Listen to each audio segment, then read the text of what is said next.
Karibu Homesport kwa taarifa za kimichezo. Pia usisahau kusubscribe na kushare na kucomment kwenye channel yetu. Asante. Umeionaje Simba iliyotoka kucheza dabi leo imecheza mchezo wake wa ligi kuu? Of course imepata ushindi. Nini ambacho umekitazama? Kuna baadhi ya vitu nadhani kwangu mimi vinapaswa viendelee kufanyiwa improvement kwenye uwanja wa mazoezi na hizi mechi pia zinaweza zikawasaidia. Kuna jambo linaitwa nidhamu kwenye mpira wa miguu. Wengi huwa tunalizungumza kwa namna moja wakati ambao hizi timu kubwa zilikuwa zinaenda kucheza na hizi timu za madaraja ya kati, lakini kwa Juma Kaseja kuna nidhamu ambayo nitakuchambulia. Kwanza ilikuwa ni hivi, nidhamu ya Kagera Sugar ilikuwa wakati ambao wao wana mpira, nianza kuzungumzia hapa, wakati ambao wao walikuwa wanaanza kujenga mashambulizi, ni kama walikuwa wanaendana na mdundo wa klabu ya Simba, kwa maana ile pressure yao ya kutafuta mpira. Kama pressure ilikuwa ni kubwa wakati ambao wanaanza kujenga mashambulizi, basi ulikuwa hakuna haja ya kujenga mashambulizi kuanzia nyuma, ulikuwa unaondoa ule mpira na kupiga mipira mirefu. Mistake ambayo unaiona hapa ni kwamba mlikuwa tu mnapiga mpira, lakini mlikuwa mpigi mpira kwa target fulani, kwa sababu moja ya kitu ambacho tunazungumza hapa ni kama unajaribu kutengeneza mashambulizi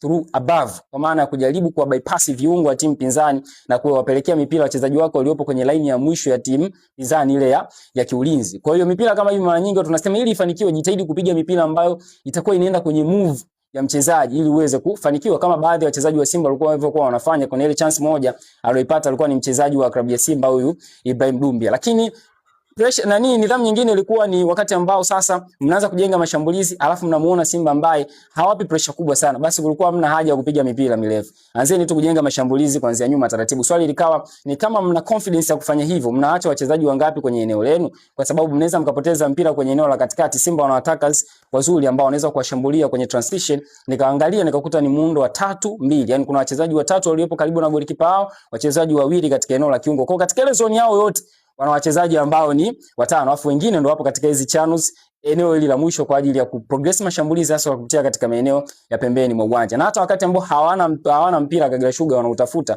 walikuwa wanajaribu kuattack Simba kuanzia mbele, kuwadhibiti Simba kuanzia mbele, ikishindikana basi wanarudi nyuma wote kuja kulinda maeneo. Na hapa sasa changamoto waliokutana nao ni rotation ya baadhi ya wachezaji wa Simba, walikuwa hawaendani nayo. Wana mchezaji anaweza ka rotate kutoka sehemu moja kwenda sehemu nyingine, unamwona yuko free na anaweza ka receive mpira. Kuna baadhi ya channels ulikuwa unaziona Simba wanaweza kusafirisha mpira, na kama umetazama game kuna muda paka walikuwa wanaelekezana hivi kwa mikono. Kwa hiyo ilikuwa libebaki swala la Simba namna gani ambavyo mnaweza kupata mtu ambaye tunasema ana ile spatial awareness, yani kuziona nafasi na kuweza kuzitumia vizuri kwa kusafirisha mpira, then muweze kumwattack Kagera Sugar. Walikuwa na changamoto kwenye aerial balls, nadhani ndio jambo lililowapelekea paka kuruhusu goli. Changamoto pia kwenye ile mipira inayopigwa beyond the defender, tunasema nyuma ya migongo ya walinzi, lakini pia changamoto nyingine ilikuwa kwenye kuacha nafasi ambazo Simba walikuwa wanazitumia vizuri kuweza kupenetrate mipira, na nadhani ndio ambazo zimewasaidia paka kuja kupata goli la pili. Bana, naomba nikuchambulie hivyo kidogo.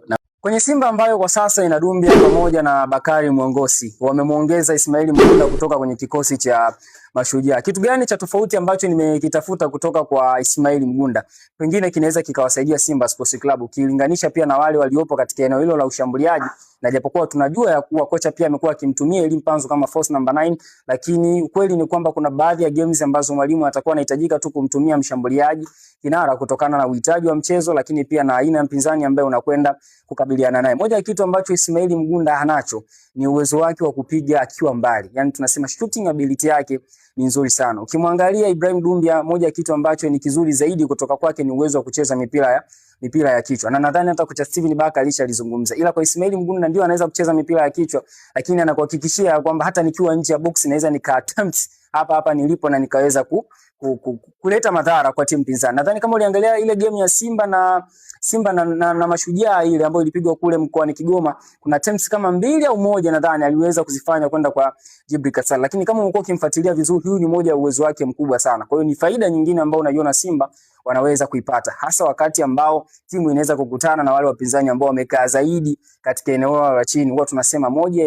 ya njia ambayo unaweza kuitumia kupata magoli ni kujaribu ku attempt kuanzia mbali, kuona mshambuliaji ambaye anaweza kufanya hivyo. Lakini kingine kizuri kutoka kwa Ismail Mgunda ambacho kinaweza kuwasaidia Simba ni wakati ambao wakiwa wanajenga mashambulizi, ni mchezaji ambaye mnaweza isolate katika eneo la mbele, mkampigia mpira, kwa maana kumtengenezea ile mazingira ya 1v1, kwamba baki na mchezaji baki na beki moja, mkampigia mpira, ukimfikia unaamini anaweza akaucomfort vizuri, comfort vizuri, tunasema ku hold up play, yani kwamba anaweza akauprotect vizuri mpira, akasubiri support akawapa viungo wake, then timu ikaendelea kujenga mashambulizi yake. So nimeona nizungumze hivyo vitu kwa uchache sana kuhusiana na usajili huu ambao Simba Sports Club wametoka kutangaza muda sio mrefu.